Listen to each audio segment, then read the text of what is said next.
Halo, assalamualaikum warahmatullahi wabarakatuh. Perkenalkan, nama saya Rahma Putri Utami dengan NIM 0568804448. Di sini saya akan sedikit menjelaskan tentang kode program yang sudah saya buat, yaitu array ya, tentang array. Berikut saya bacakan studi kasusnya yang ada. Di sini saya diberikan tugas. Nah, diberikan tugas yaitu tugasnya soalnya itu buatlah sebuah deklarasi variabel dengan tipe data float yang bernama struktur baris. Buatlah sebuah deklarasi variabel dengan tipe data string yang bernama susunan kata baru. Ada kata pemrograman struktur data Java. Nah, buatlah pendeklarasian array satu dimensi dengan nama 8 angka, tipe data integer yang berisi angka 10, 12, 18, 23, dan seterusnya.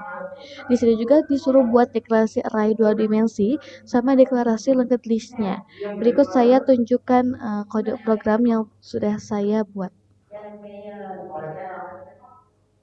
Nah, untuk kodenya sendiri, ini ada di bagian import java.util.linkedList seperti itu. Di sini kode import digunakan untuk mengambil kelas linked list dari library Java agar bisa digunakan di program. Yang kedua ada di public class tugas praktik 1. Ini tuh nama kelasnya itu kan di tugas praktik.java, tugas praktik maksudnya.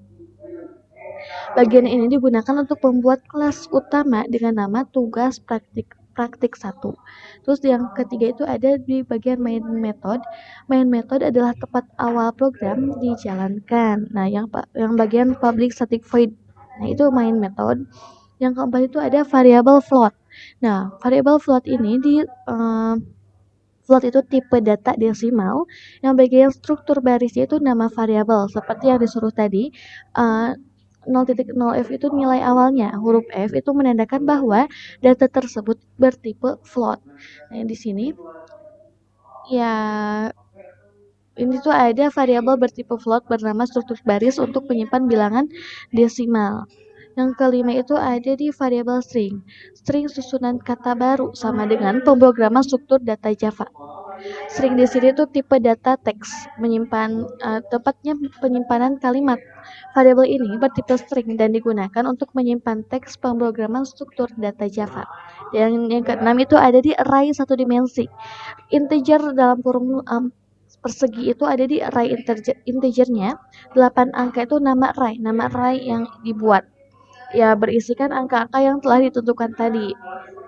Di sini itu saya membuat array satu dimensi bernama 8 angka yang berisi 8 data integer yang udah disesuaikan tadi. Yang ketujuh itu ada di array 2 dimensi, itu string 2 kurung persegi 2 angka. Array 2 dimensi itu memiliki baris sama kolom. Bentuknya seperti tabel. Nah, array 2 dimensi digunakan untuk menyimpan data berbentuk tabel yang terdiri dari baris dan kolom. Seperti yang sudah tertulis di sana. Yang kedelapan itu ada di linked list. Linked list dalam kurung integer, urutan list angka. Tipe datanya itu ada di integer.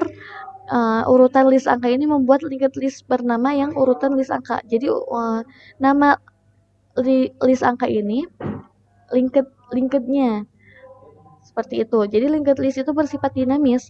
Jadi data bisa ditambah dengan mudah. Yang 9 itu ada add. Nah, urutan list angka .add 15.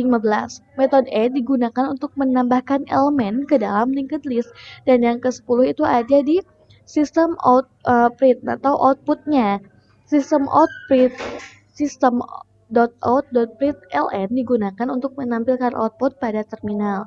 Seperti itu. Jadi dari program ini, saya belajar tentang variabel, array satu dimensi, array 2 dimensi, dan linked list menggunakan bahasa Java. Seperti itu. Sekian dari saya, mohon maaf apabila ada salah kata ataupun ada kurangnya penjelasan dari saya, mohon dimaklumin. Sekian, wassalamualaikum warahmatullahi wabarakatuh.